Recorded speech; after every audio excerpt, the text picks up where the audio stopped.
resilience is generally thought of in both social and economic terms, and our panelists have all given much thought to how these are interconnected.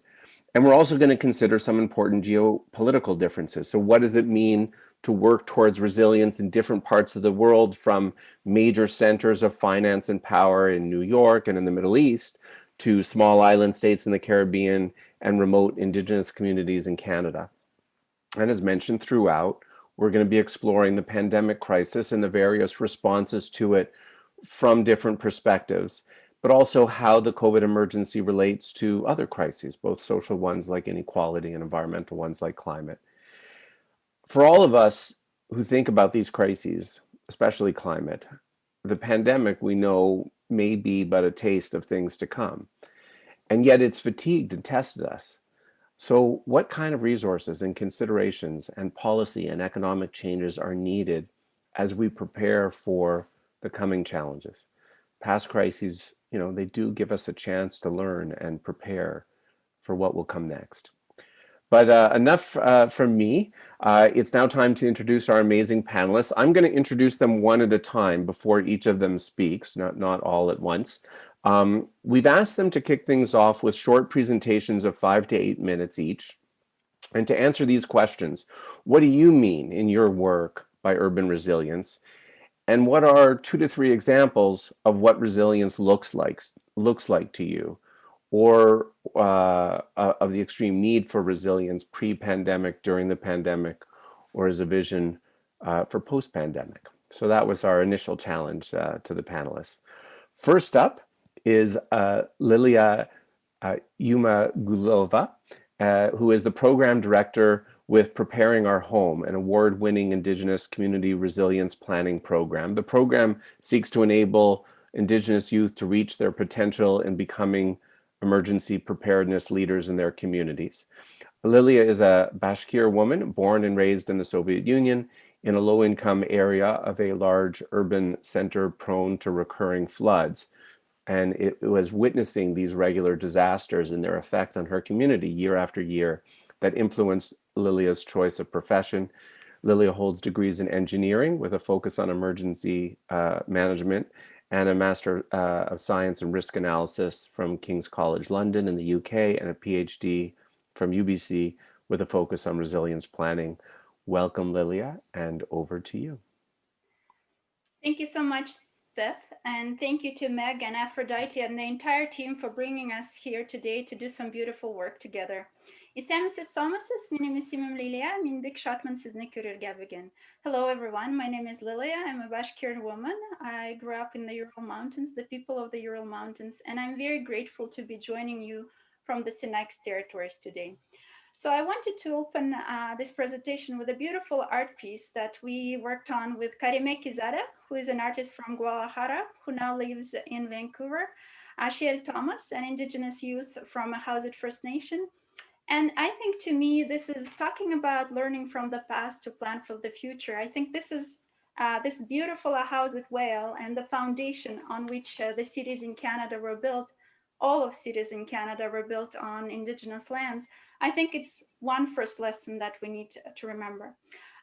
My presentation today is called Caring Communities, and in particular, I'm focusing on reimagining urban infrastructures of empathy. First of all, where I come from, that black dot in the middle, right there, as disaster scholars, we kind of situate ourselves in space and time through disasters. So this was a meteorite strike a few years back. That's where I come from. And these are some photos of my home. This is where I grew up and spent my first 22 years. And I wanted to introduce you to Rosa, one of my neighbors. So Rosa is 54, she was at the time. She has 3 children, 2 of them with disability. This is Rosa standing in front of her home, the home that gets regularly flooded. She doesn't have electricity, she has cancer. When the flood came, she put all of her dear belongings on top of the roof of her shed, but the clearing team came and took it all, and she was left with literally nothing. So this is my lesson number 1, the dark side of resilience. When we talk about resilience, it's not just the people that are resilient, it's the oppressive systems that maintain control of their brighter, more resilient futures that are also really resilient. So let's remember that. And this is work that we've done with two wonderful colleagues, two matriarchs. One is from the Diné Nation, Navajo, former director for emergency management with the Navajo Nation, Rosalita Whitehair. And the other one is Yellow Old Woman Monroe, a Siksika elder in Canada. And this is my takeaway for the panel today. This is what we wrote in a paper that's coming. Use caution when using the word resilience to describe social responses in a system that does not work for those that continue to be faced with some of the highest risks of disasters on Turtle Island. So first of all, let's use caution when we talk about resilience. I knew that this was academic audience as well as practitioners, so we like to talk about theory. What are some of the theoretical contributions to urban resilience? Well, there are actually a lot. This is the kind of stuff you do for your PhD. I did. The roots of resilience come from many, many different disciplines: ecological, socio-ecological, social. All of this contributes to urban resilience. But there is one gap that I identified through this literature review, and it's specific versus general resilience. So what is specific resilience? Well, specific resilience is a resilience to a specific hazard. For example, flood management or pandemic or climate change. General resilience is a resilience to multiple hazards across multiple systems. We often, for investments purposes, focus really on specific resilience. It's easier politically. We can say, we built a dike. It's easier in terms of investments and risk management. But really, if we lose sight of the general resilience, there will be these unexpected threats that will be coming and changing the systems, and we won't be ready to respond to them. And I just wanted to look at our beautiful region from which a lot of you are joining today. So it's a delta. It's a seismic, there is seismic risk, there is flood risk, there is sea level rise. These are also indigenous lands. In Metro Vancouver, in the lower mainland, while the settler communities are protected by the dikes, the indigenous communities aren't. So it's a delta, a biophysical reality. It's also an administrative reality and socio-political reality. So let's think about those dimensions as we think about the trade-offs between specific and general resilience. And for the rest of my really quick talk, we only have 8 minutes each. I would like to talk about some of the key takeaways that I've had the honor to learn from some of the highest risk communities in Canada. So we worked with communities that have some of the highest youth suicide rates. We worked with communities that lost 33% of their structures due to wildfires. We worked with communities that that had to evacuate 700 homes due to a flood, so on and so forth. It's a beautiful network of people that have come together to work towards solutions from a community-led way through the Preparing Our Home program. So lesson number one, resilience is holistic. So here, what I'm sharing with you is a Preparing Our Home curriculum developed at the Hetaklo Community School in the Lillooet Nation. Look at your 10 fingers. One of them, community preparedness, first aid, firefighting, herpology, food security, elders, asset mapping. Look at the elements of community resilience in your community. Which finger do you want to cut? So if you cut one of the fingers, like food security, you're not resilient anymore.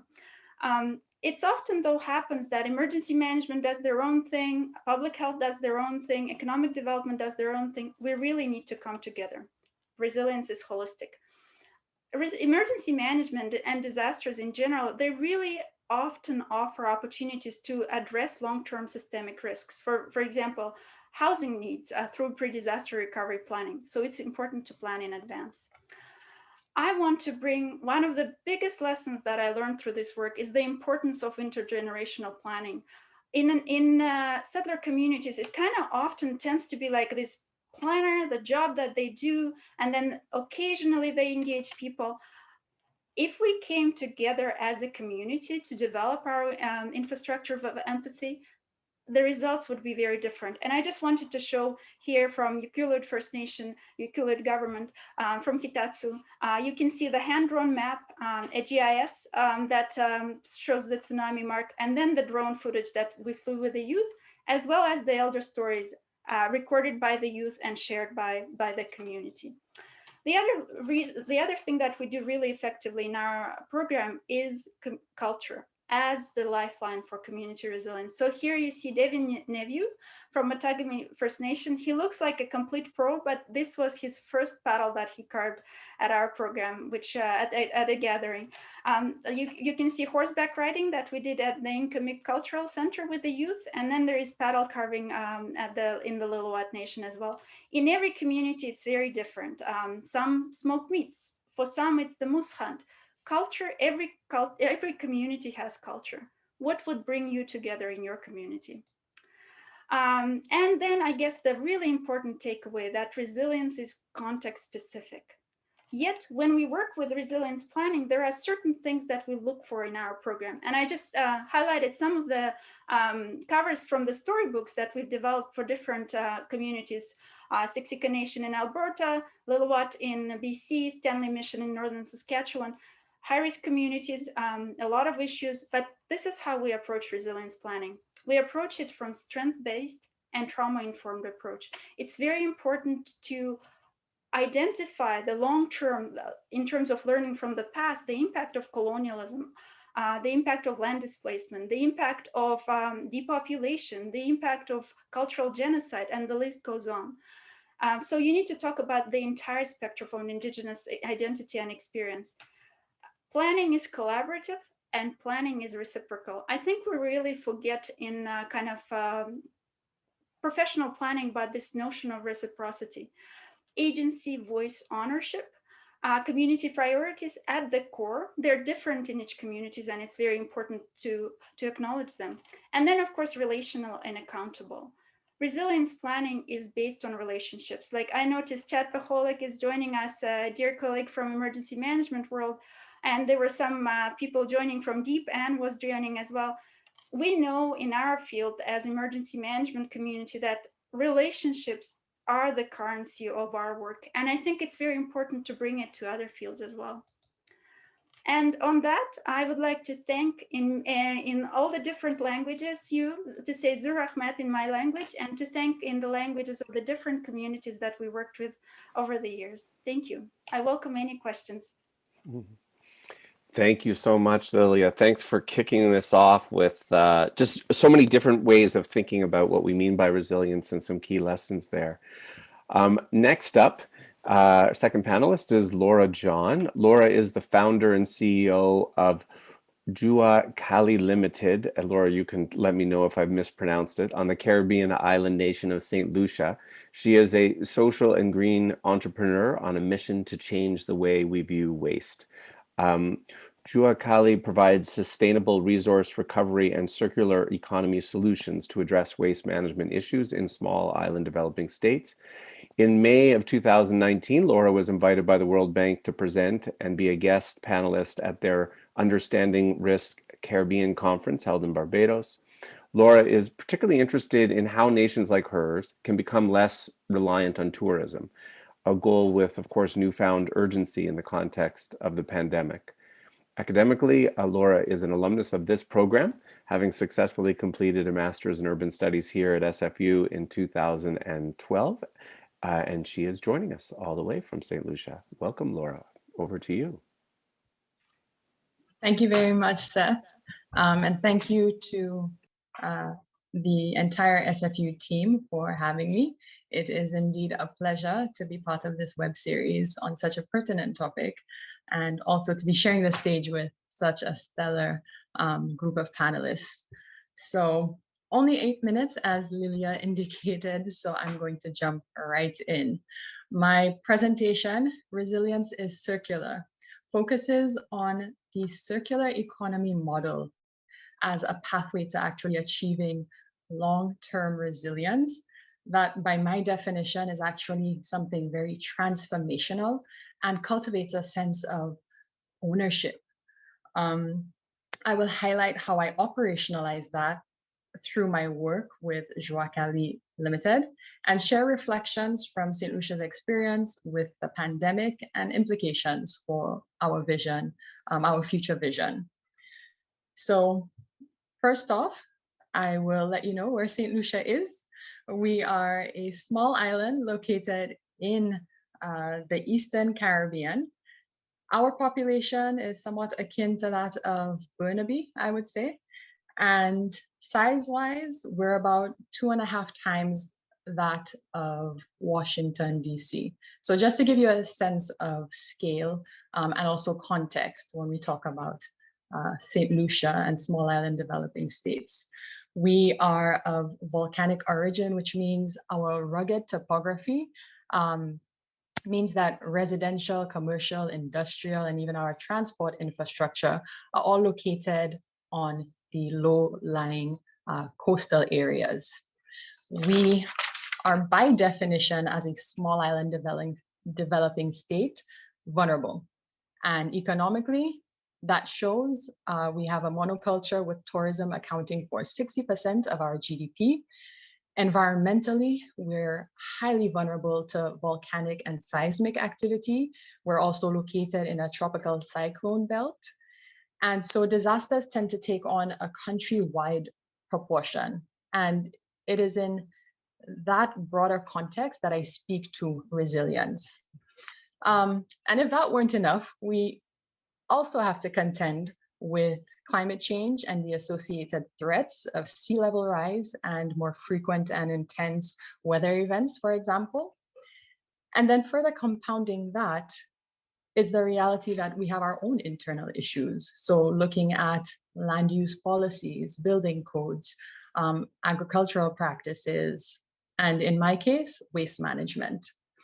So given the very volatile environment that we exist in, resilience at the most fundamental level is actually a matter of survival. And we have historically focused or expressed this resilience by focusing on adaptation and restoration of our physical infrastructure. And more recently, this has evolved to developing financing mechanisms such as disaster risk insurance. And while I will state that all of these things are necessary, I would still consider it quite reactive because we are becoming increasingly good at responding to the consequences of essentially a system that is effectively broken. And so for me, a circular economy model actually offers that systemic shift away from our current destructive manufacturing and globalized model, and gives us an opportunity to actually create an economy that maximizes our finite resources, respects the limits of nature, and creates opportunity for even business and the economy because we're leveraging those materials and seeing them as valuable and wanting to make them last for as long as possible and be useful for as long as possible. And even when they come to their end of life, instead of being discarded, they actually become an input into other biological and technical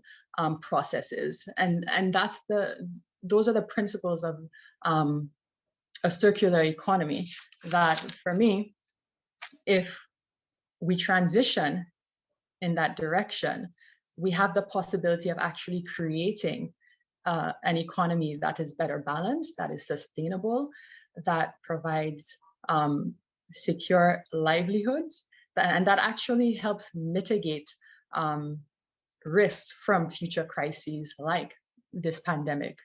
And so this is why, for me, resilience is all about closing that loop and making that transition. The work of my company, Joie Cali Limited, focuses on the disposal side of this loop. We're a social and green enterprise, and the work that we do can be summarized in two areas that we focus on. First and foremost, we're looking at creating those ecosystems necessary to actually give value to those, what I call secondary raw materials, other people might call trash, and actually give them life and see how they can help invigorate and pioneer new industry and micro enterprise, especially in a small island context. And we've piloted everything from collection platforms, doing a pop-up depot,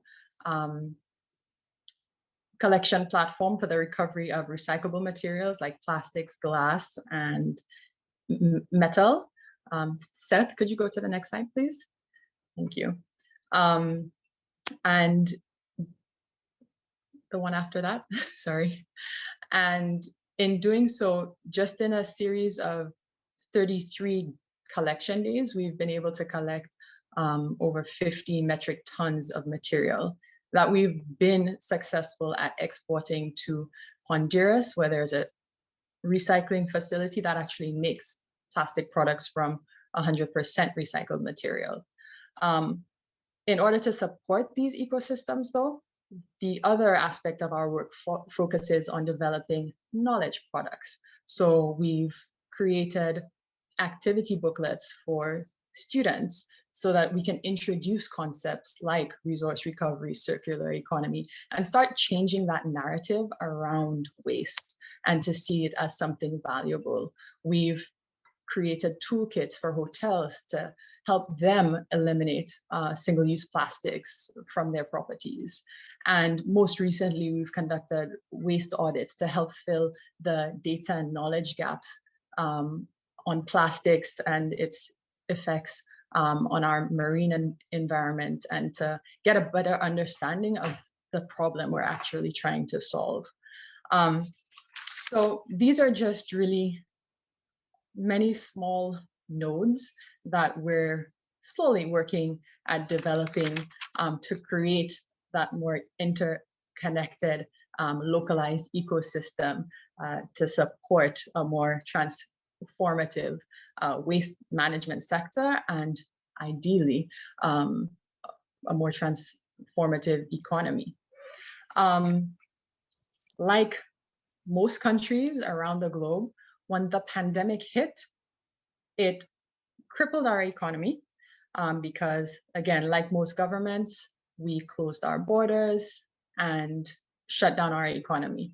And being dependent on tourism, that, of course, had catastrophic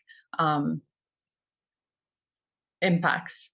On the flip side, it also forced us to reopen our borders and revamp our economy because it was our lifeline. And in so doing, we ended up putting the well-being of our population at risk. Seth, could you skip a few slides? Yes, sorry, go back one. Right, so you'll see from this graph that essentially we were able to keep our numbers pretty low. And once we started the phased reopening of our economy, we saw the growth in cases. And for a circular, what the pandemic actually showed us was that transitioning to a circular economy is actually even more urgent because being more self-sufficient, having more sustainable localized economies are the very things that could have helped sustain us and get us through this period. And even though the idea of a circular economy hasn't quite taken root in the Caribbean just yet, I mean, it pops up in very specific projects. On an international level, the European Union, prior to the pandemic, had actually established a European Green Deal in which a circular economy was actually, a circular economy action plan was a key pillar. And post-pandemic, that pillar has actually been looked at as kind of the pathway for greening their stimulus package coming out of the pandemic, because they've realized that this pandemic has actually created an opportunity where we can accelerate this transition to a circular economy, and we recognize the benefits of doing so. And so therefore we're conditioning our actual support and recovery or recovery support to move in that direction. So it is something that is taking root and has the potential to really create a better future for everyone, and especially vulnerable islands like St. Lucia. It's a need. So I'll leave it there because I think my time is up, and we will have more opportunity for questions thereafter. Thank you, Laurah. Wow. I mean, we've all, wrestled with what the pandemic has meant for our economy, but what you've just described is at a whole different order of magnitude. Our third panelist is Anna Bounds. Anna is an assistant professor of sociology at City University in New York. Anna holds a PhD in urban and public policy from the New School. Her book, Bracing for the Apocalypse, an ethnographic study of New York's prepper subculture, explores the rise of urban doomsday preppers in her city. Now, her book was written before the pandemic, but it gives her special insights into urban resilience in New York and the pandemic through the lens of those who have actually prepared or thought they had for moments like this.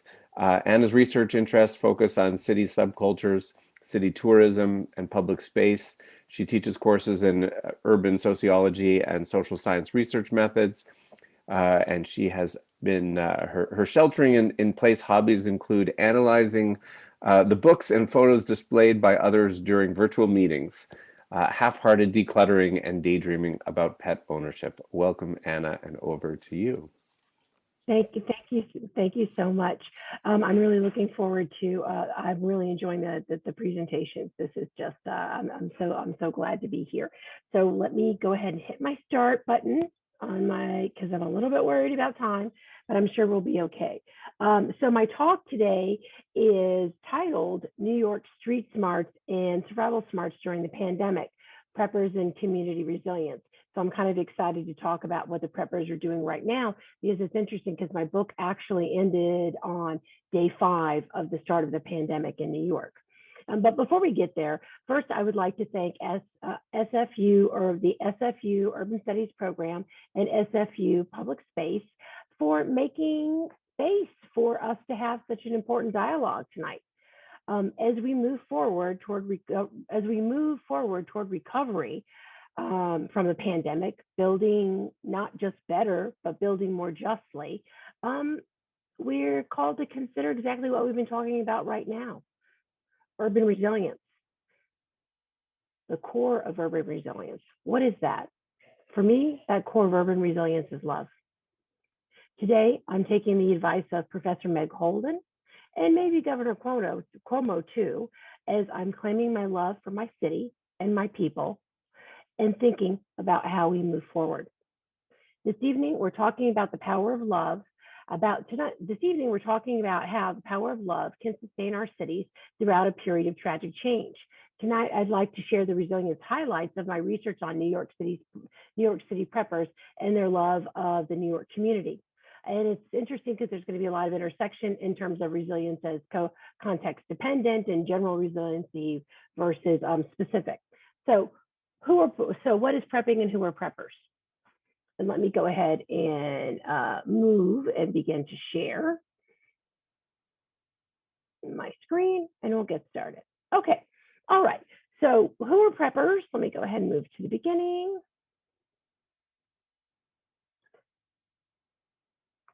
All right, so when we think about prepping, prepping is planning to independently survive disaster without government assistance, with the philosophy that in the event of a real crisis, government will not be able to help you. You'll be overwhelmed, and with the argument that government will be overwhelmed or incapable.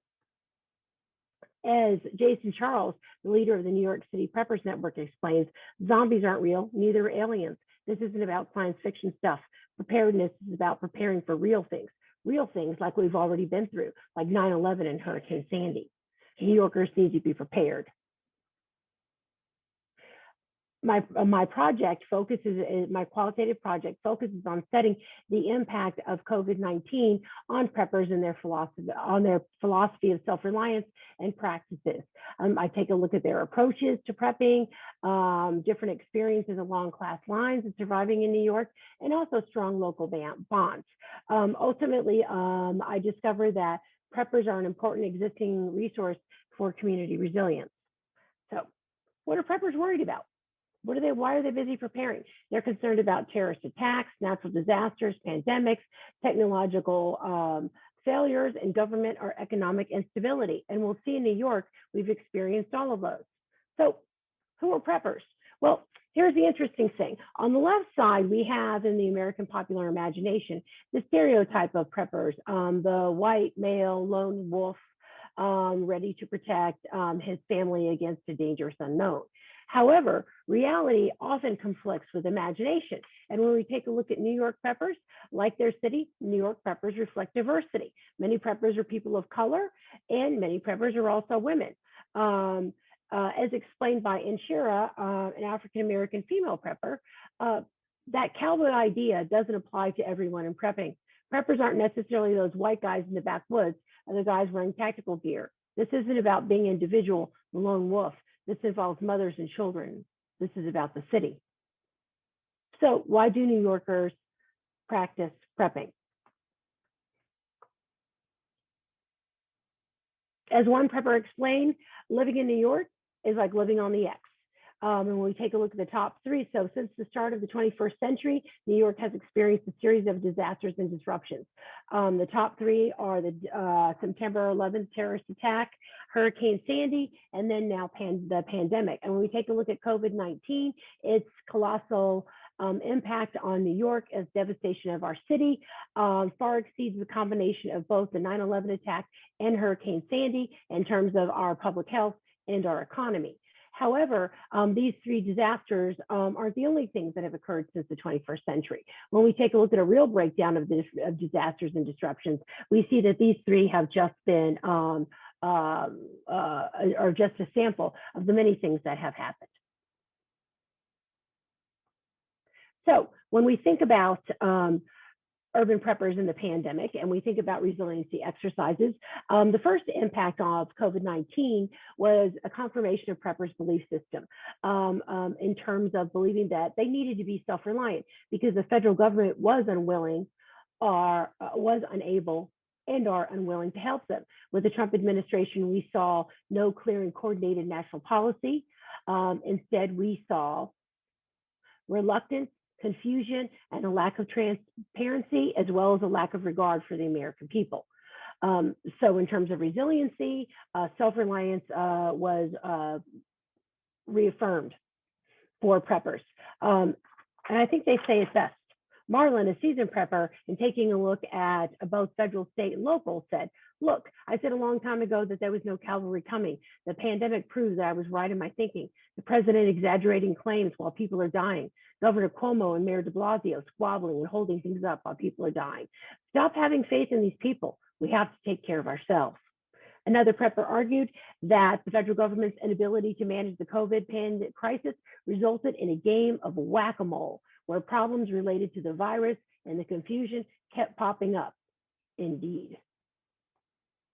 So for urban preppers, the pandemic has been a lesson in endurance that has allowed them to test their mettle during a real life disaster.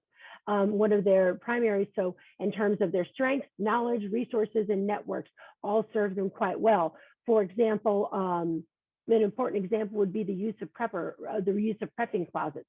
At the beginning of all preppers interviewed for this study, which was 40, all reported being prepared for the pandemic by the end of January, nearly 2 months before the shelter-in-place order in our city. In addition to having things such as food and first aid resources, they already had personal protective equipment, including masks and gear and suits if needed.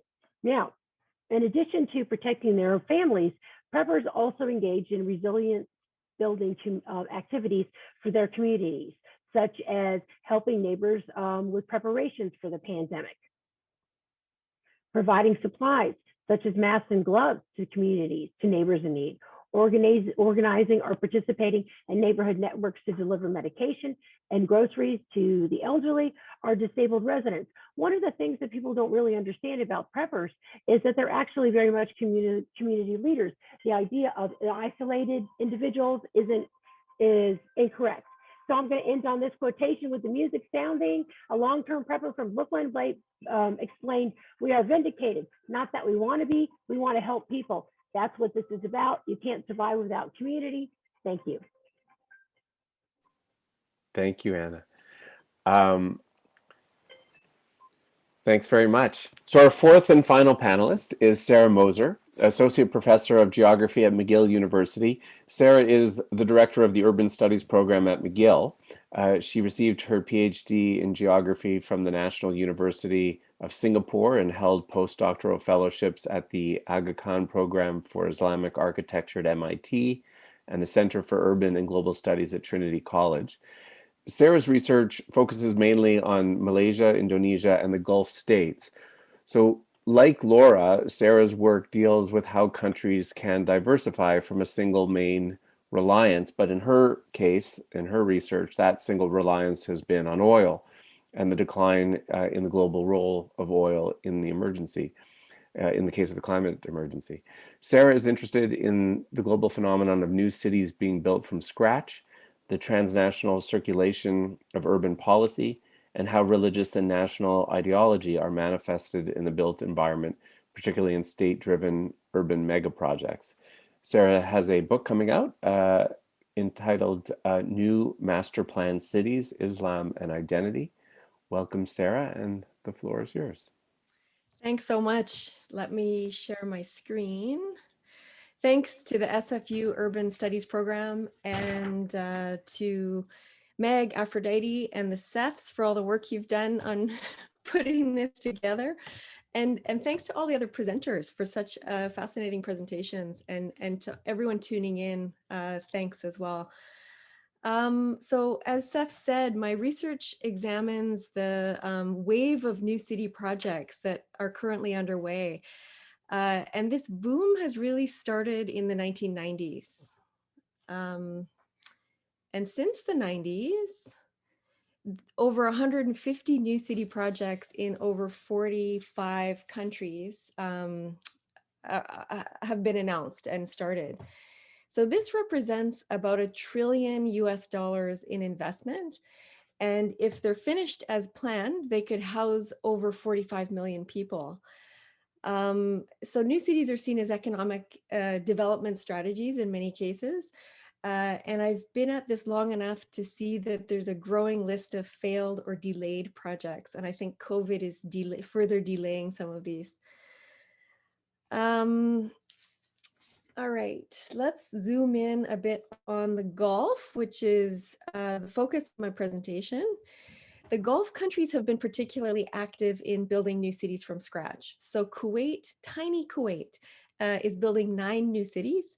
Saudi Arabia is building 6. Qatar is building a new city as part of its FIFA World Cup 2022 activities. Oman is building several, so is Bahrain, and so on. So sustainability in the context of the Gulf is really a matter of medium-term survival, national survival, economic survival, and political survival. The Gulf countries face some really unique challenges related to sustainability and resilience because the economies are very reliant on oil and gas exports. And together, the region produces about 30% of the world's oil. So some of the Gulf countries have the highest CO2 emissions per capita in the world. So there's some particular challenges in addressing this and becoming more sustainable.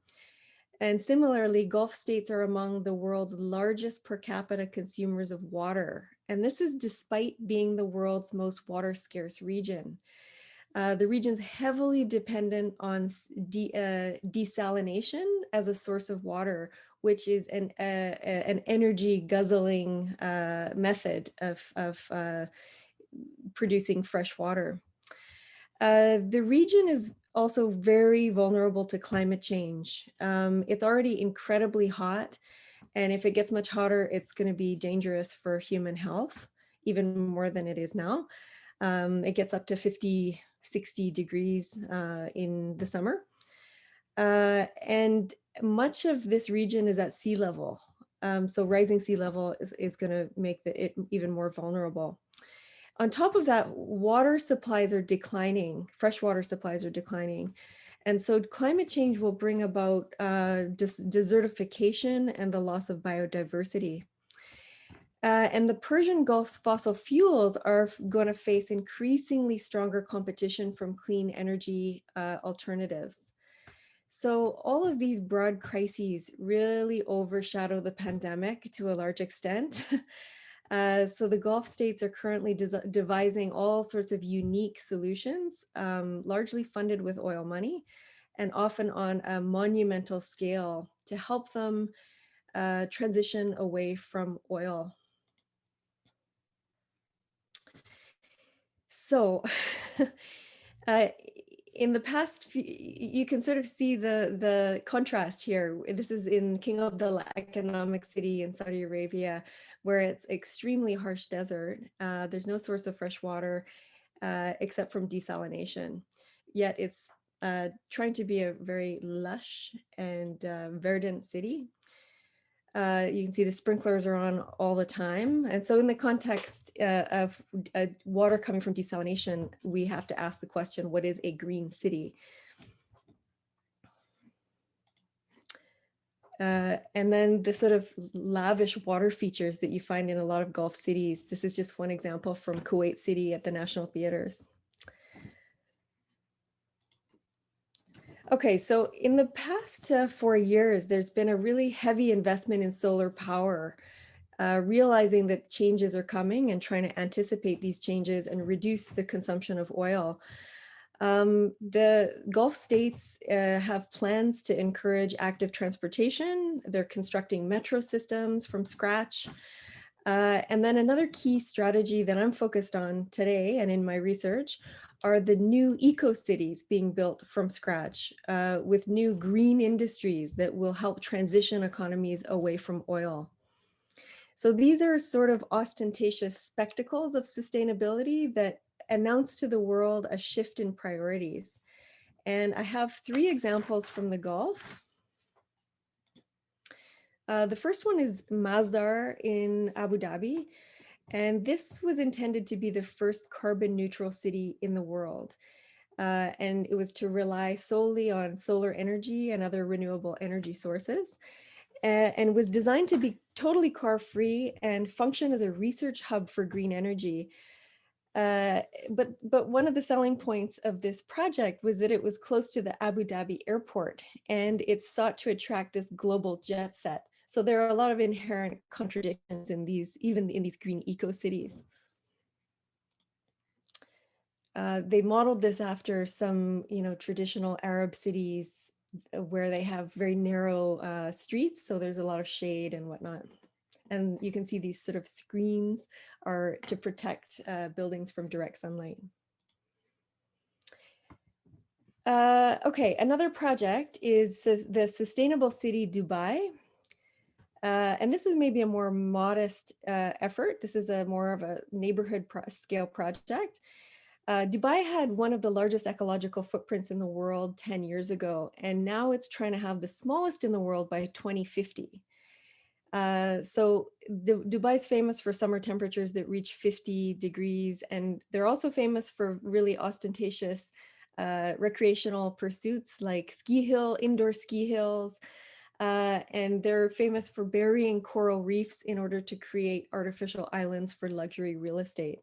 So the Sustainable City project is trying to, be much more efficient and recycle rainwater and waste. And it's trying to produce more energy than it consumes with, as you can see, solar panels are everywhere. And Dubai more broadly is building a giant solar plant and aims to get 75% of its energy from clean sources by 2050. So just to put it in perspective, we're looking at Greater Dubai, and the sustainable city is that little tiny red dot. So it's not a huge project relative to the size of the city. Okay, and the final project I'm just going to introduce very quickly is the Line in Saudi Arabia. This is a project that was announced just about 2 or 3 weeks ago. And it's a 170-kilometer long linear city across the desert in the northwest of Saudi Arabia. So the project promotes itself as being this carless belt of communities for about 1 million residents. And these communities will be connected by a high-speed rail that will constantly traverse this 170-kilometer line. So the idea is no cars equals no pollution and no accidents. The buildings are supposed to be carbon positive and powered by clean energy, and communities will be powered by AI. It has a lot of sort of fantastical elements, and it's structured in 3 levels. So the pedestrians dominate the surface of the city, then there's a service layer, then there's a spine layer where the transit layer is located. And these are the neighborhoods located along the line. Whether this gets built or not, let's wait and see. So I want to just draw attention again to the water issue. Water is a really pressing concern. And despite all the sustainability goals, these projects have golf courses, which use a tremendous amount of water and resources. And of course, it's desalinated water. Another concern that I have is that many of them are built at sea level or on the sea on artificial land. This is a particular project in Kuwait called Sabah Al Ahmed Sea City. And it's a series of canals tunneled 6 miles inland, so everyone can have waterfront property for their villas. So this is what it looks like. So by my calculations, of the 150 new cities underway right now around the world since the 1980s, about 30 to 40% of them are built on the sea. And I'm going to end here with a quote from Rashid bin Saeed Al Maktoum, the Emir of Dubai. He said, "My grandfather rode a camel. My father rode a camel. I drive a Mercedes. My son drives a Land Rover. His son will drive a Land Rover, but his son will ride a camel." And to me, this really illustrates the sense that this oil will be finished one day and the party will be over. And so this reality pervades all decision making in the Gulf states right now. So this very much overshadows the pandemic. There are bigger concerns happening right now. So I'll end there. Thank you. Wow, it's just so interesting to see how some places are wrestling with the realities of what's coming a lot in ways that we haven't turned our heads to yet. And I'm sure all of our minds are awash now and a million questions from all of these presentations, all with such different takes. So thank you all for those fascinating opening comments. We're sort of at the midpoint now in our time together, and now we get to talk. I have a few questions to discuss with our panelists. I'm going to invite the panelists to all turn their videos on now for the next 30 minutes, and then we're going to open it up to more questions from the audience in the last half hour. And so feel free to start putting questions in the Q&A at any time. I see some of you already are. So use the Q&A function there at the bottom of your Zoom screen.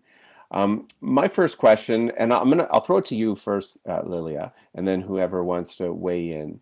But thinking specifically about the pandemic, so some people define resilience as the ability to bounce back, but many of us don't want to go back to the pre-crisis with all of its inequities and injustice and fossil fuel reliance, or as some of you are pointing out, there were larger built-in problems of over-reliance on a single industry whose days are numbered before the pandemic. Arundhati Roy says about the pandemic that it should be viewed as a portal, a gateway between one world and the next. So how do we find that balance between resilience in terms of our ability to withstand and bounce back on the one hand, versus seizing on these moments of crisis and emergency to catapult us into a new and better society? So Lilia, let me turn to you first. Thank you so much, Seth, for that thoughtful question. I think something that really stand out for me in Laurah's presentation, she said, we are getting increasingly good in responding to disasters in a system that is currently broken. And I think that nails it. You know, we can build our capacity to get better at what we do in what doesn't work for the majority. So when we think about resilience, the first two questions to ask is to whom, to what, and then of course at what price. So many of the indigenous communities that we worked with, this is not their first pandemic. In fact, some of them lost 95% of their population. So disaster literature says that at 13%, our societies start to collapse. Think about the scale of the losses that happened in these indigenous communities. So yes, absolutely. The key question as we move forward is to think, what kind of transformative change can this disaster, what kind of portals are opening? It's not just one. And I just want to make that clear. We talk about in the Western world about sustainability. In indigenous communities, we talk about indigenous sustainabilities. The word is plural. Resiliences are also plural. They will be context specific. They will be determined by the people in a community, in place and context. Somebody in the audience asked about what to do about all these communities that are at sea level. When I work with the indigenous communities that are at sea level, whose lands are eroding, whose lands were reduced by 95% smaller by colonizers, and where they were placed on the lands that the colonizers didn't want, often in a floodplain, a swamp of sorts, a wetland we call them now, at sea level. They're telling me, Lily, we're here to stay. We're going exactly nowhere. We have to sort it out. We are people of this land. So it will look different in indigenous and settler communities. And I think that's very important to keep in mind. And then something that really stood out for me in Anna's presentation in response to this question, you know, in our world of emergency planning, the kind of preppers that she's talking about, these are model citizens. These truly are. They are community organizers. Somebody is joining us from Dunbar earthquake preparedness and worked with disaster hubs of Vancouver. These are our model citizens. It's not the white supremacist Trump supporters kind of crowd, right? These are different people that truly care. And I think how we interface from formal system with them, that's another question as well that we could tackle when thinking about the portal. Who are the gatekeepers? Who will enter us into a new phase? So thank you for that.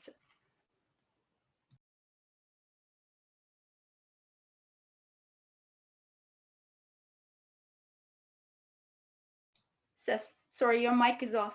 Oh, sorry. Thank you for that. I just wanted to ask who else, if anyone wants to weigh in on that question of how we strike that balance between rebounding and catapulting into something new. Anyone? All right. I want to bring a different question then to well, I guess to Laurah and Sarah. So both of you are describing places that are heavily reliant on a single sector, and now, I mean, Laurah, in your case in particular, you were already wrestling with this question of how do we become, I mean, we all know that the less diverse a place is economically or otherwise, the less resilient it is, and you were already on that, and then you had this pandemic hit that literally shut down the source of 60% of the economy. How do you think, what kind of lessons and conversations are happening at the societal level about how what comes after this is going to be different? I know you're working on it with your project. What's the conversation like at an island level? Thank you, Seth. It's definitely brought the focus back to the idea of diversifying our economy, which is not something new. It is something we have spoken about over successive government administrations. And we know that in theory, that is the answer, or at least part of the answer. But it seems to be a challenge in terms of how do you actually diversify? And I'd go a step further in saying that diversification in and of itself isn't sufficient if it still falls within the same paradigm of an exploitative system, because you can have multiple revenue sources and, you know, build up your agricultural sector and your fisheries sector. Our fisheries sector is currently oversaturated because we are a small island. And so it's really about going, you know, a level above and looking at design, how we want to design our economy, our country. And I think the challenge as a developing country is that you don't want to be left behind. And one of the things the pandemic did, and I think is why we saw governments being so willing to take very bold steps in terms of implementing policy, you know, for the well-being of the country, disregarding private interests, for example, is because everybody was doing it to a certain extent. So you didn't feel like you were compromising necessarily on your development agenda. But in a post-pandemic world, if we go back to a normal, then we're still going to be in that race, so to speak.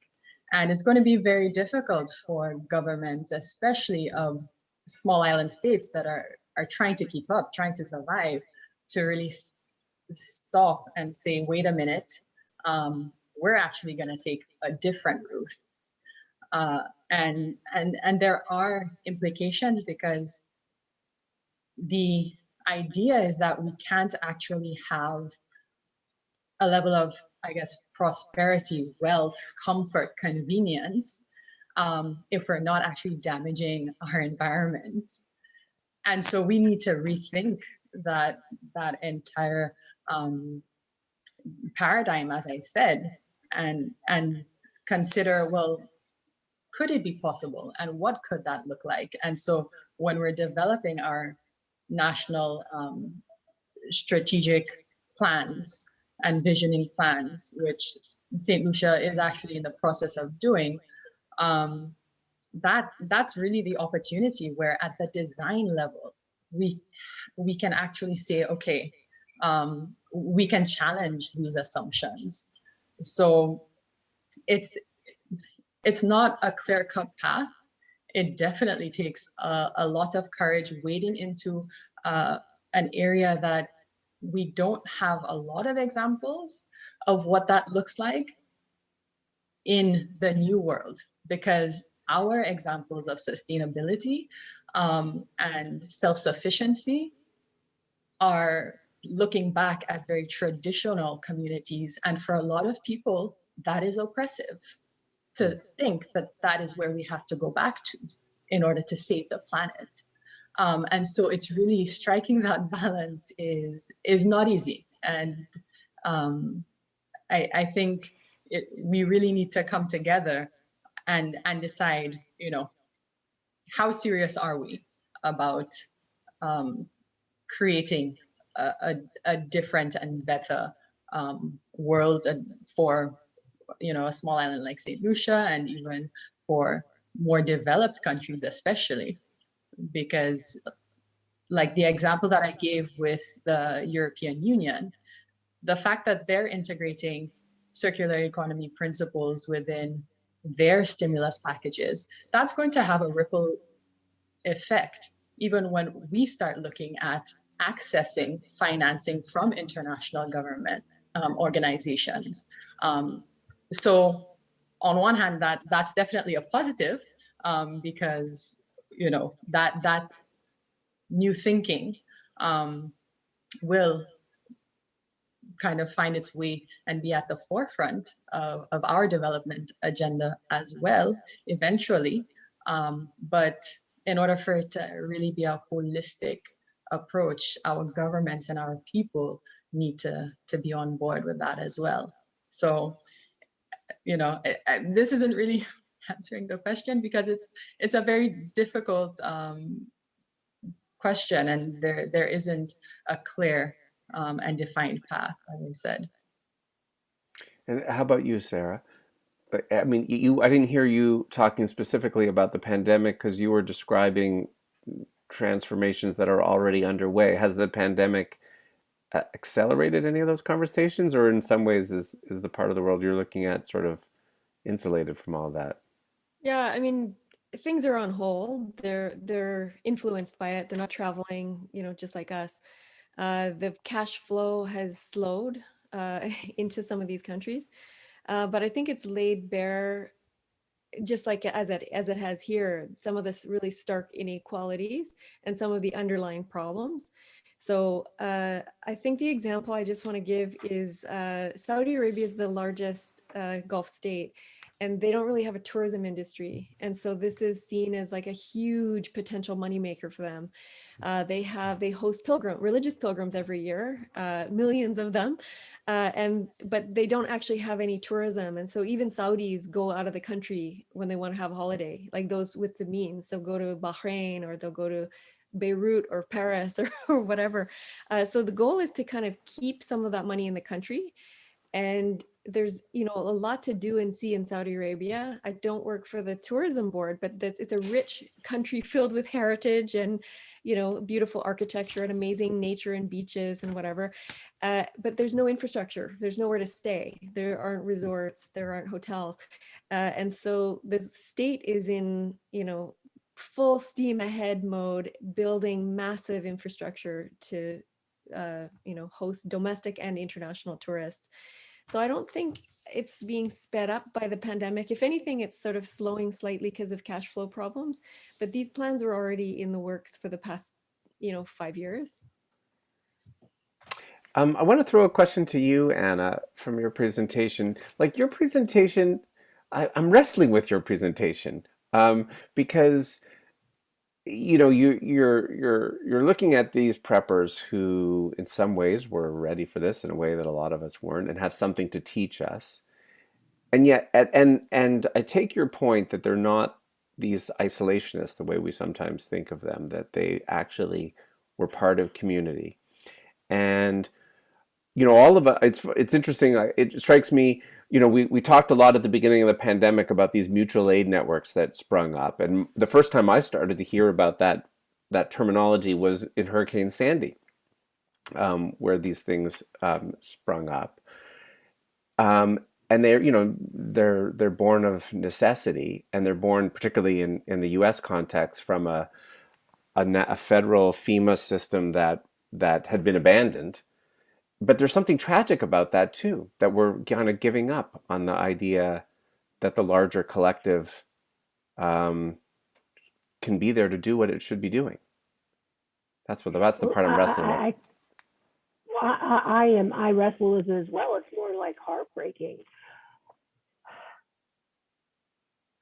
That's I think one of the arguments that a much larger format is that I'm making is that it's very unfortunate that their philosophy of self-reliance was confirmed, because as a researcher I so didn't want that to happen. Government is supposed to be for all of us. It's supposed to help us when we can't help ourselves, right? It's supposed to. I'm sounding, I'm personalizing this too much, just because I guess I'm still horrified about what happened with the Trump administration and the lack of a coordinated policy. So I guess my point is that, I completely agree with you. I think that this is a heartbreaking state of affairs, and so hopefully with the next national administration, there'll be some changes, because, we deserve better, all of us. Yeah, I'm struck from the different presentations between the different countries. I mean, at one level, one of the things that happened in the pandemic is so many people lost their income.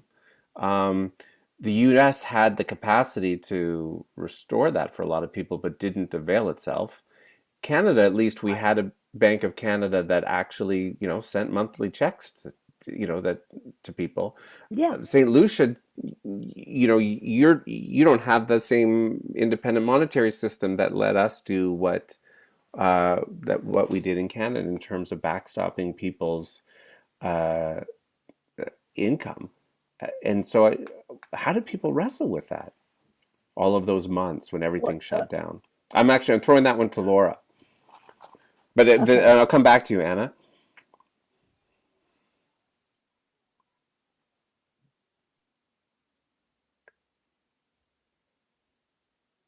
You're still muted, Laurah. Oh, maybe we look. Can you hear us, Laurah?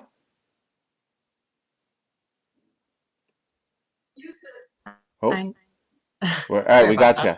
We got you. There were too many windows open. I was actually trying to respond to a question. Um,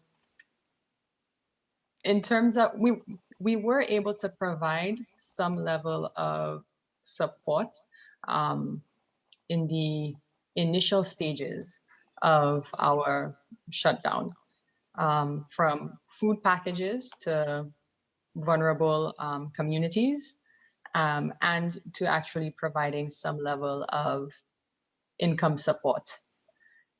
So, and I believe we are going to see a second kind of phase of that income support. Was it sufficient? Probably not.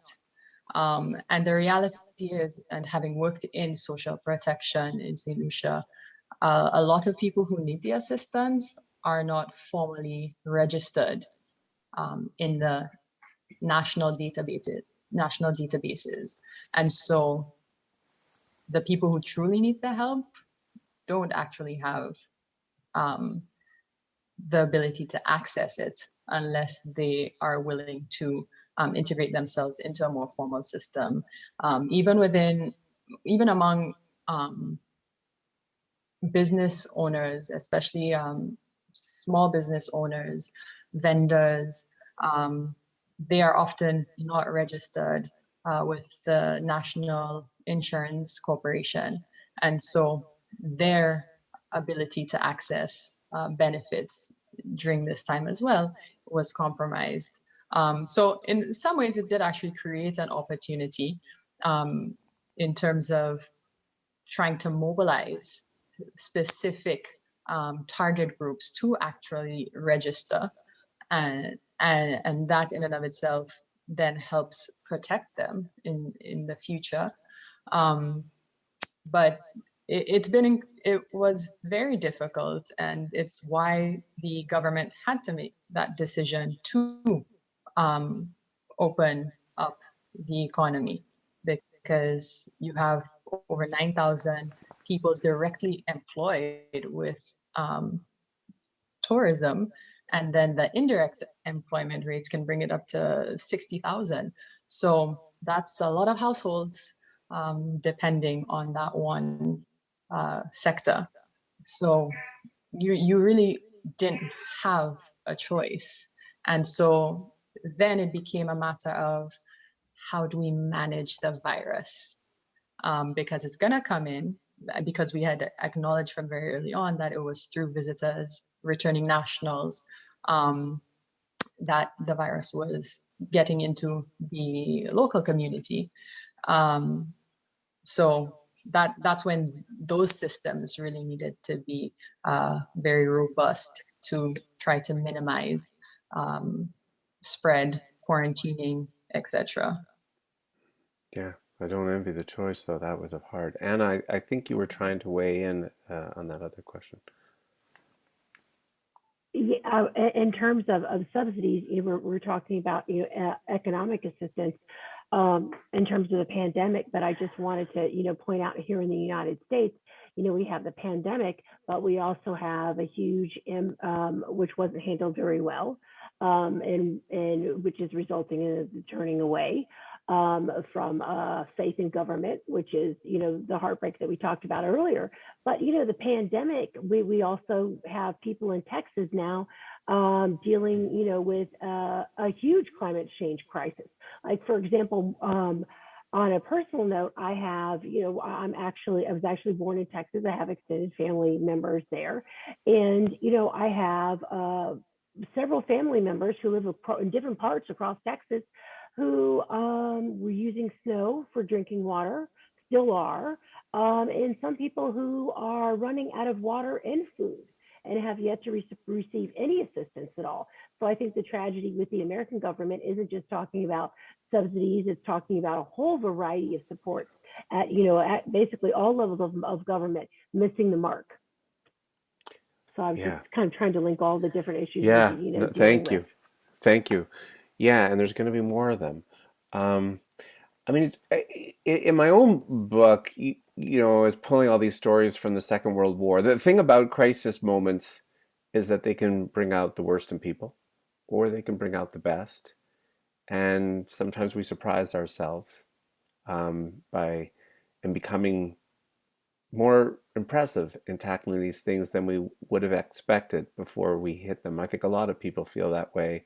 If you had asked so many of us 12 months ago if we were capable of changing our lives the degree that we have, most of us probably would have said no, and yet here we are and we've done it.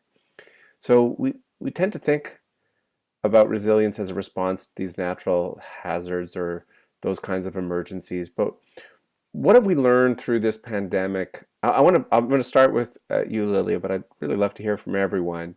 What have we learned through this pandemic about social and economic resilience and the fact that everyone's capacity to withstand or respond is so varied, and in the communities you work with, what are some examples of where people have kind of surprised themselves by actually how well they've responded? I think one really strong message that came out of responses in Indigenous communities is that ethic of care and kindness and empathy. And I think what's beautiful is that communication and messaging is really strongly also manifest now in public health and emergency management. We really are looking after each other better, or we could be. And I just wanted to challenge your, Seth, the kind of notion of the government must, the government this.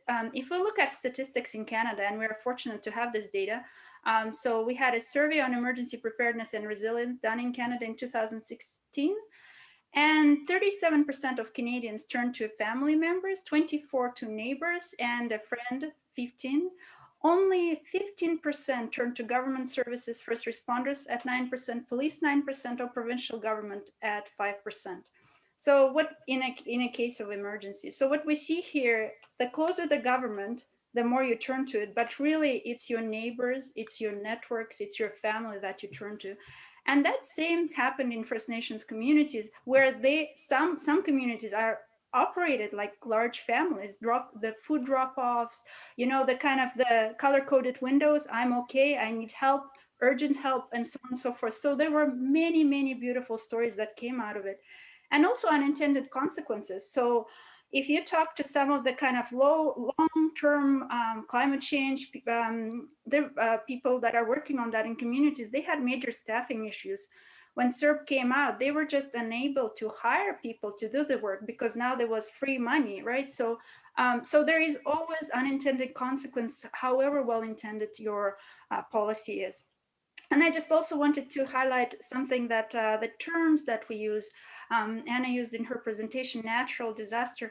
There is no such thing as natural disaster. If we look at any disaster from a lens of gender, class, status, indigeneity, there are natural hazards, and even that's questionable under conditions of climate change. Obviously, the intensity is changing and so on and so forth. So I think if one thing this presentation today could do, our conversation, we stop using that word, that's a misnomer, I think that would be a big win already. So thank you, Seth. Who else would like to weigh in?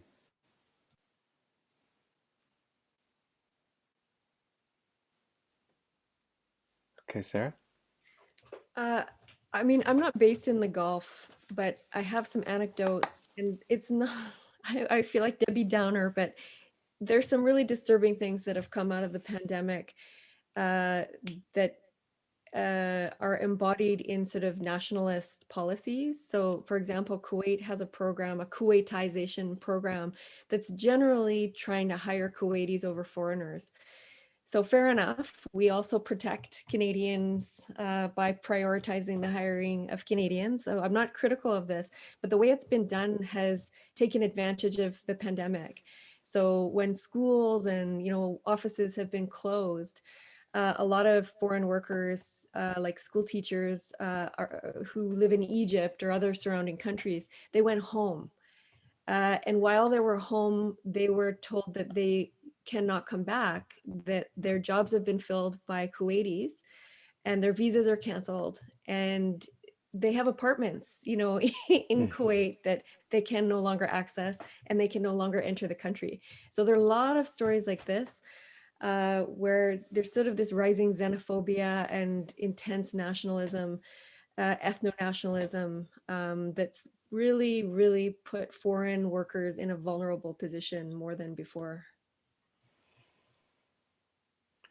Do you think our sense of, I mean, maybe the answer to this really depends on all the different parts of the world you all study or know, but do we come out of this pandemic with a improved sense of social solidarity, or is it more tattered? Or maybe it's both.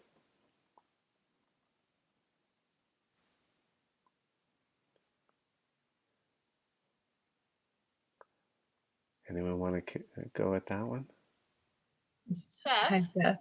Oh, Okay, I got Laurah, and then Meg. We'll turn to you for audience questions. Sorry, I just wanted to clarify. When you say solidarity, are you speaking at a global level or a national level? Or I had meant more sort of at a community and national level, but now that you raise it, you got me curious.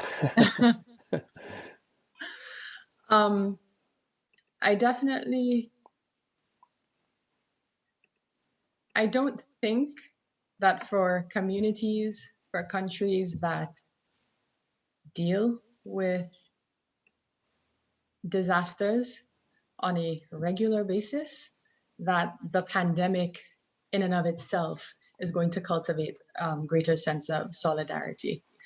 I actually think that for many of us, not to speak on behalf of developing countries, but the sentiment that has been shared with me is that this is only getting the type of attention that it is because it's affected the developed world. And in many cases, it's looked at as a virus that's not indigenous to us and is brought in by a foreigner. And in that way, it actually, kind of touching on what Sarah was speaking to, creates this somewhat xenophobic attitude. Because in as much as we rely on tourism, the relationship becomes much more tenuous, where we start to look at the tourists like, okay, you come in, but you're also a threat. So how do we kind of negotiate that? And I had experiences where even visitors were kind of experienced, basically were assaulted with verbal racial slurs when we've had our very first cases of COVID, because they were foreigners. And I felt very uneasy because I started to think, wow, this could really snowball into a huge racial social issue. And what do we do for, there are St. Lucians who are white, and how can they comfortably exist in a country that is equally theirs under this context of the pandemic. So it was a very interesting dynamic, and I think, of course, that shifted once there was community transmission, and so there wasn't that very clear distinction between, who had the virus and was responsible, so to speak, and then who didn't, which followed kind of racial lines. But that being said, I do think it is, somewhat of a privilege to think that this pandemic is some kind of, has the power to be some kind of global reset button. Because really and truly, for those of us who, again, on a more consistent basis, have to tackle disasters, that hasn't proven to be the case. And so why should the pandemic be any different? I mean, granted, we're all hoping that it will be, of course, but why should it be? Meg, I think you're hoping that you're urging us to move to some of the audience questions now, and I haven't done a great job of tracking the Q&A here. Do you want to? It's not an urge. It was just, I was wondering if Laurah Tate, who asked an interesting question relevant to the discussion that you've been having, if Laurah wanted to unmute herself and ask her question. I think if I get the gist of it, she was kind of maybe answering your rhetorical question, Laurah John, by saying what's different is that people like us, thoughtful people, let's call ourselves, in the developed world are nervous. They're sensing this instability in a different way, and that some of these lessons might cause big players, big actors in the global economy to look to places that have been living with instability for a longer time for some different kinds of solutions. But Laurah, did you want to unmute yourself and maybe ask your question? Laurah Tate? I saw her show up for a moment there, and then she disappeared. No, she might have stepped away. But anyway, I don't know if perhaps if Anna or Sarah from this sort of these too big to fail kinds of places that are experiencing failure in some ways, is that a potential game changer, I guess would be one way of re-asking Laurah's question. I think so. I think we're going to be in the process of reimagining what New York means. In thinking about Laurah John's presentation on the tourist economy, we're experiencing a colossal failure of our own tourist economy, which is, a $1 billion economic sector. So yeah, we're definitely going to be, reimagining New York, which is exciting. And I think that has a lot to do with the purpose of the panel right now, moving forward, right? Trying to reimagine a more just society. One of the things, just to give you an example, one of the huge projects that we have recently had was millions of city government dollars were spent on the construction of a shopping mall, which has now gone under, Hudson Yards, which is now experiencing a significant, amount of trouble, given the lack of tourists. And you know what? It would be interesting to see how that project or that area of the city might be reimagined.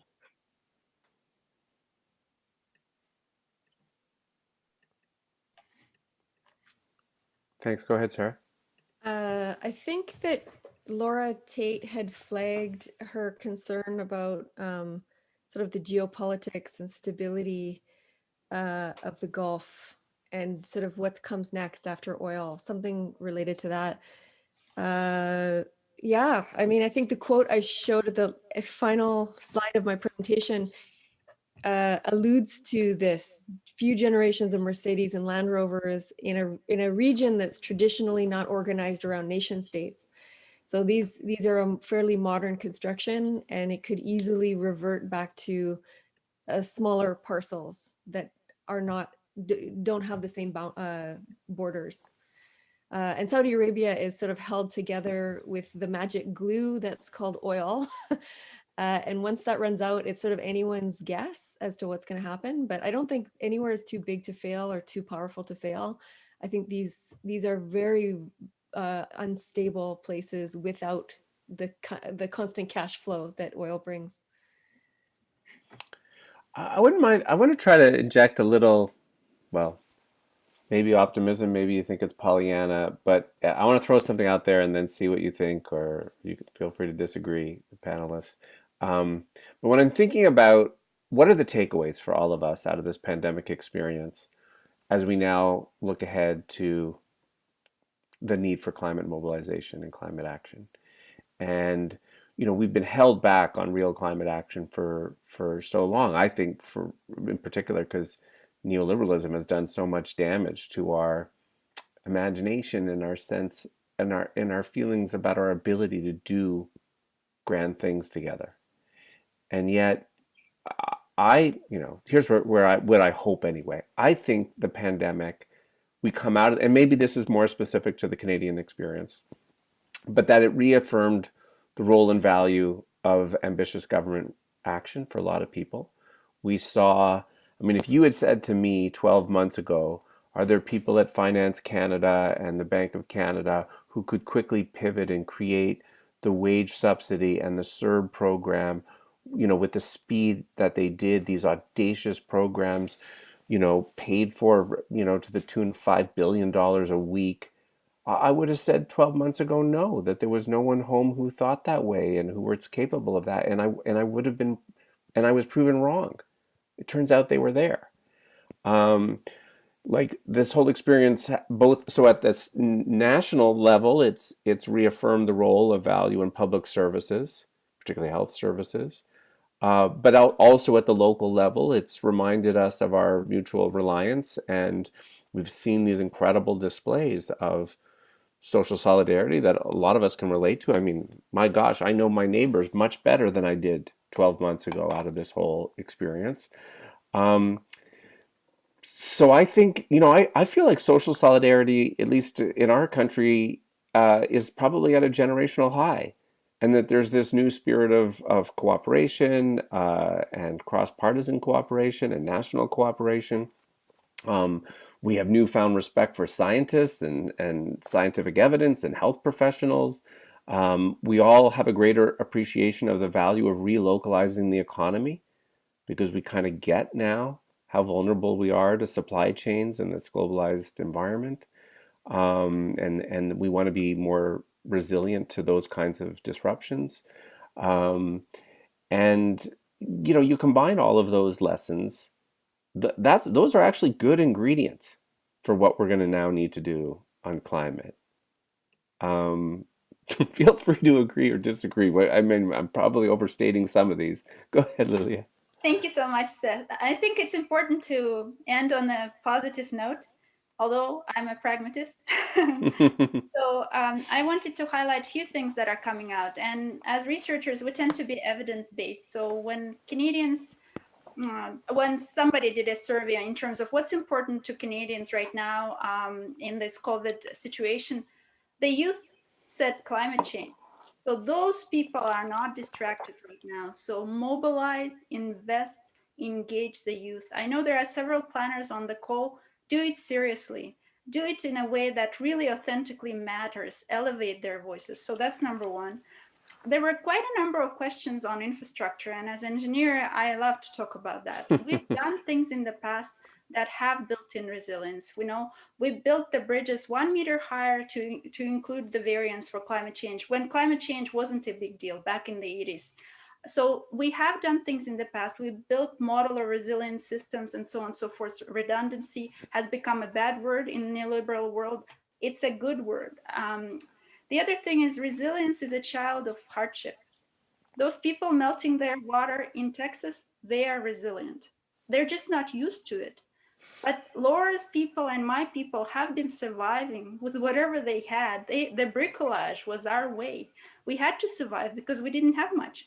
So the camel, that's also resilient. That's culturally appropriate, right? So let's just think about it. What is the price of comfort and what is the price of resilience, right? And as we move forward, let's just kind of keep that in balance.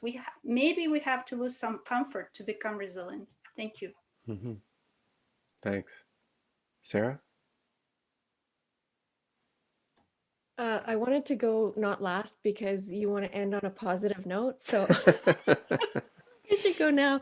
I just think that there are lessons to be learned in my field. So I'm not talking to Canada, the Canadian context, from the 2008 global economic crisis.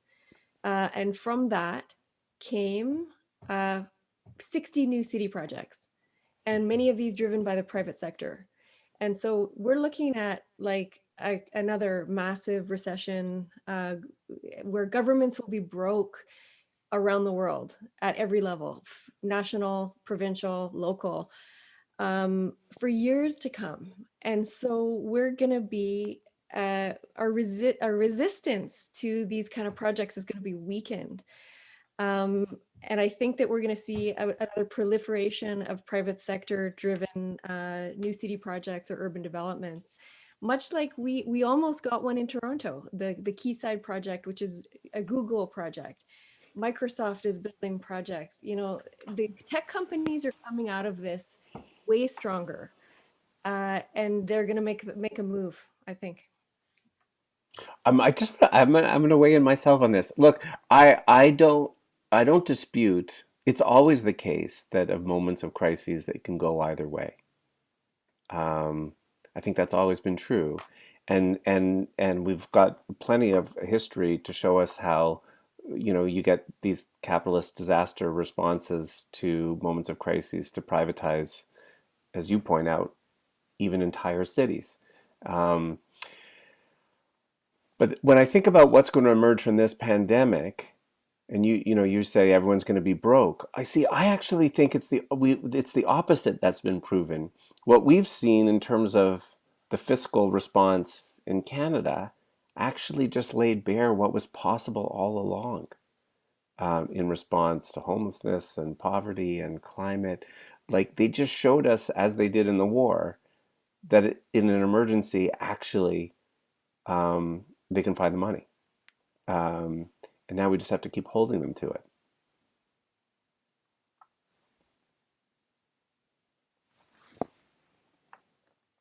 Anyone else want to comment on this one?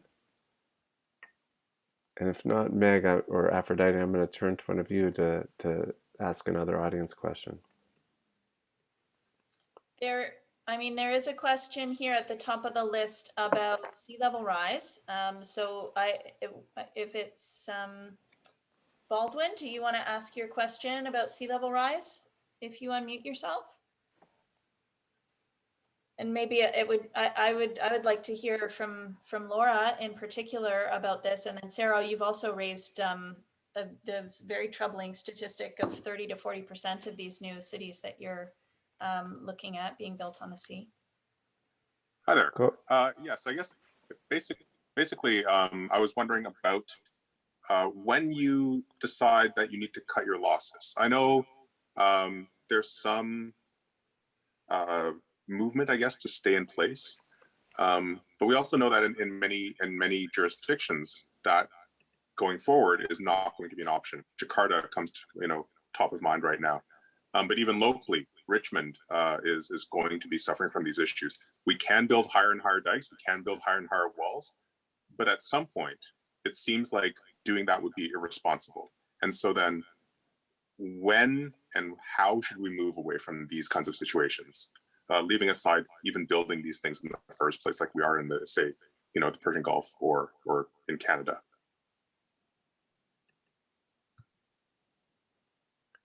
Laura or Sarah? Here, thanks, Laura. You got it. Thanks, Baldwin. some islands, especially more so in the Pacific, that are already experiencing some severe impacts to sea level rise, they are already aware that their populations are going to be some of the first climate refugees. And so it is a reality for them that the development path now needs to actually look at where do we call home? What will become our national identity, our cultural identity? Because we know that our home will not exist in 30 years. And in those cases, I mean, I think it's pretty clear that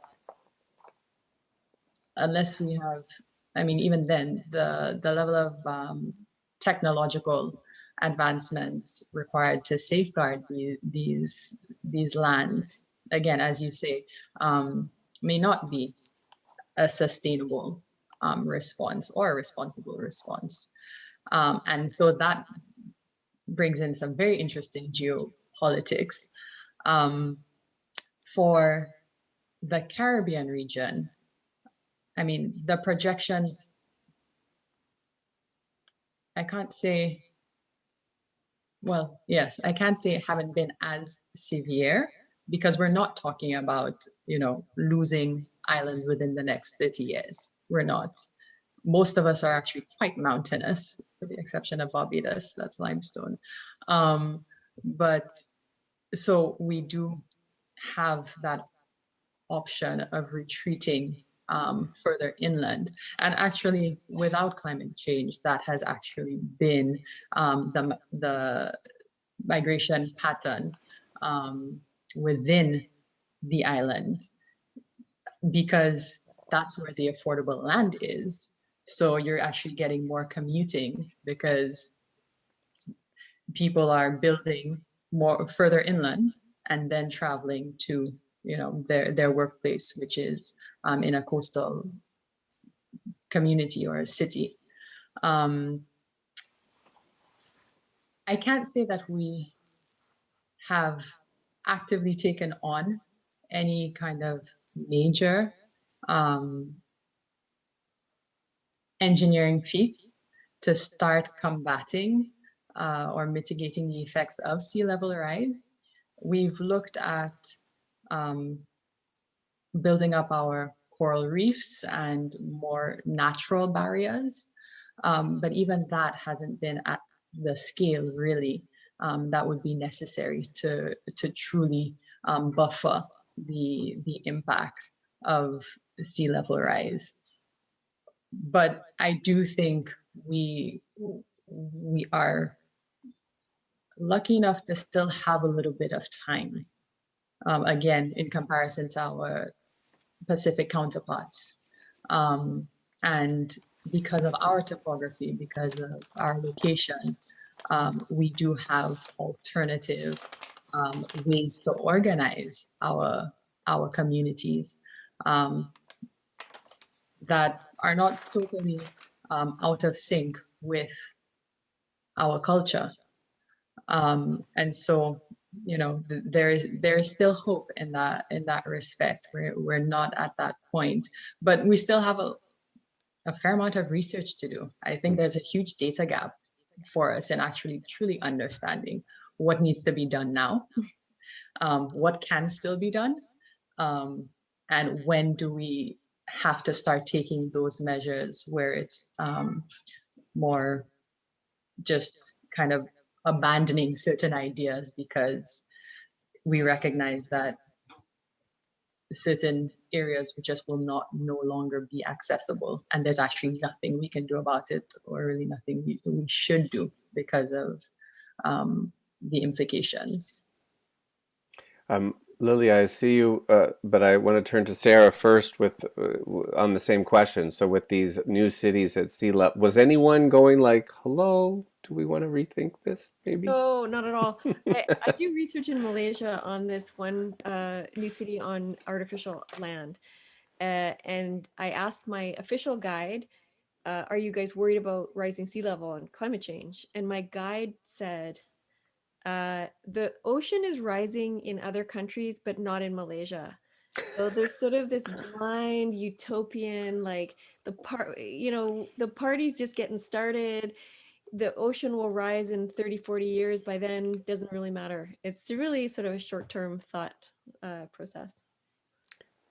Lily, I saw you Yeah. raising your hand there. So thank you so much, Baldwin, for the question. It's really important one, especially for Metro Vancouver region. Actually, my PhD was on sea level rise planning in Metro Vancouver region.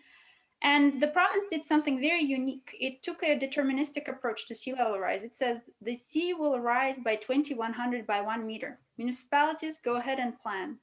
It's a mistake. It's a policy number. If you talk to the province, they say, oh, it's a policy number. We don't know the scientific number for sure.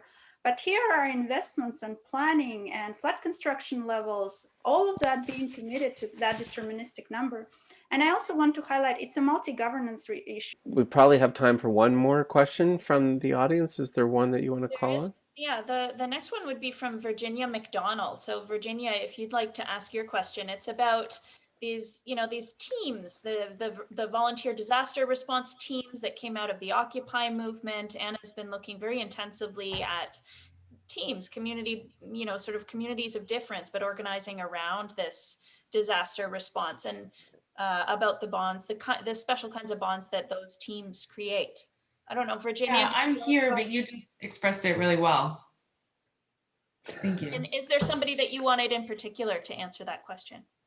Oh, not necessarily. I'm just really interested in the roles that structured governments, or the ways in which structured governments can better access and collaborate with existing community organizations and groups.